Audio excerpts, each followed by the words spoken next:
ظاہری طور پر صحیح ہیں لیکن حقیقت میں وہ معلل ہیں، ضعیف ہیں، ان میں کوئی ضعف، خفیہ ضعف پایا جا رہا ہے۔ سمجھو علت کی تعریف کیا ہے؟ علت کسے کہتے ہیں؟ مختلف تعریفیں کی گئی ہیں۔ ثقہ راویوں کی غلطیوں کی پہچان، ثقہ راویوں کی غلطیوں کی پہچان، غلطیوں کی معرفت کہ ثقہ راوی نے کہاں کہاں غلطی کی ہے، ثقہ راوی نے کہاں کہاں غلطی کی ہے، ان غلطیوں کی معرفت کا نام ہے علت۔ سمجھ لگی؟ یہاں پر ایک میں اور بات بطور فائدہ سمجھانا چاہتا ہوں۔ آپ مجھے بتائیں معصوم عن الخطا کون ہے؟ رسول اللہ صلی اللہ علیہ وسلم کے علاوہ کوئی شخص، صحابہ کرام، تابعین، محدثین وغیرہ وغیرہ، کیا آپ کسی کو کہہ سکتے ہیں کہ وہ معصوم عن الخطا ہیں؟ کہہ سکتے ہیں؟ اللہ اکبر! یہ اصول بڑا سمجھنے والا ہے۔ ہم نے دیکھا، آپ نے دیکھا کہ ہمارے اساتذہ ماشاءاللہ بڑے بڑے کبار ہیں، شیوخ الحدیث ہیں، محدثین ہیں موجودہ دور کے۔ انسان ہونے کے ناطے ان سے بھی غلطی سرزد ہو سکتی ہے۔ آپ ایک استاد محترم سے صحیح بخاری، صحیح مسلم کوئی کتاب پڑھ رہے ہیں، آپ نے استاد محترم کی اس بات کو تحقیق کے انداز میں پرکھنا شروع کر دیا، پرکھا تو آپ کو واضح ہوا کہ یہ بات میرے استاد کی غلط ہے۔ اس غلطی کی وضاحت یہ کیا ہے؟ علت۔ یہ کیا ہے؟ علت۔ یہی نا؟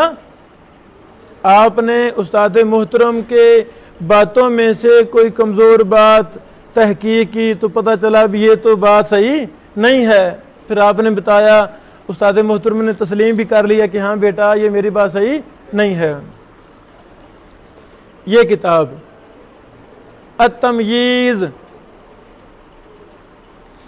یہ کتاب لکھی ہے امام مسلم رحمہ اللہ نے۔ کنہوں نے؟ امام مسلم رحمہ اللہ نے۔ التمییز للامام ابی الحسین مسلم ابن الحجاج النسابوری رحمہ اللہ، صحیح مسلم والے ان کی کتاب ہے۔ یہ کتاب ایک ایک لفظ اس کا پڑھانے والا ہے۔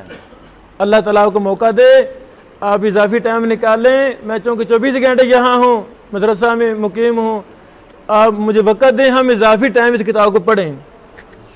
جو بھی بھائی آپ میں سے پڑھنا چاہے ہم وقت طے کر لیں گے، الگ بیٹھ کے ہم اس کتاب کو ساری کو پڑھیں گے۔ اللہ اکبر! میرے عزیزوں، میرے بیٹو، غلطی سے کوئی مبرہ نہیں ہے، وہم سے کوئی مبرہ نہیں ہے۔ کوئی دعویٰ کرے کہ جی میرے شیخ صاحب غلطی سے مبرہ ہیں یا ان کی تحقیق حرف آخر ہے، تو وہ غلط بات کر رہا ہے۔ حرف آخر معصوم عن الخطا کون ہے؟ محمد رسول اللہ صلی اللہ علیہ وسلم۔ میں اس میں سے چند ایک مثالیں ابھی پیش کرنا چاہتا ہوں التمییز کتاب سے، کہ امام مسلم نے امام مالک، موطا والے امام مالک رحمہ اللہ کی غلطیاں واضح کی ہیں کہ یہ امام مالک کو غلطیاں لگی ہیں۔ امام سفیان بن عیینہ رحمہ اللہ، سبحان اللہ، سکا نہیں اوساق الناس، سکا نہیں اوساق الناس۔ تو امام مسلم رحمہ اللہ نے امام ابن عیینہ کے وہم لکھے ہیں کہ امام ابن عیینہ کو فلاں فلاں سند بیان کرنے میں وہم ہوا،